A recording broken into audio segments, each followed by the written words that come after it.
অবদ্ধভাবে কোরআন খতমের বিধান কি? ৮-১০ জনের মাধ্যমে কোরআন খতম দিয়ে ইসালে সওয়াব করা যাবে? কোরআনে কারিমের তেলাওয়াত করে কোন মুর্দার জন্য সওয়াব পাঠিয়ে দেওয়া যে, আল্লাহ এর সওয়াবটা আমি মুর্দাকে দিতে চাই, এটা মৌলিকভাবে জায়েজ আছে। কিন্তু মনে রাখতে হবে যে ৮ জন ১০ জন মিলে কোরআনে কারিমের বিভিন্ন অংশ ভাগ করে নিলেন। তাহলে যিনি যতটুকু বললেন তিনি ততটুকু সওয়াব পাবেন।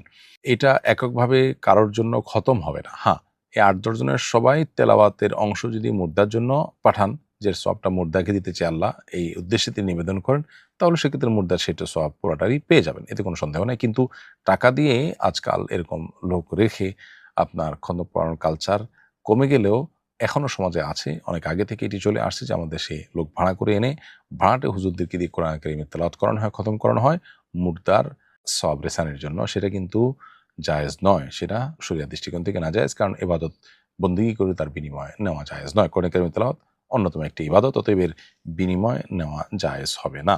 নিতে হয়নি। বিবাহের খুতবা বর চাইলে নিজেই কি দিতে পারবে? হ্যাঁ, বর চাইলে তার নিজের বিবাহের খুতবা তিনি নিজেই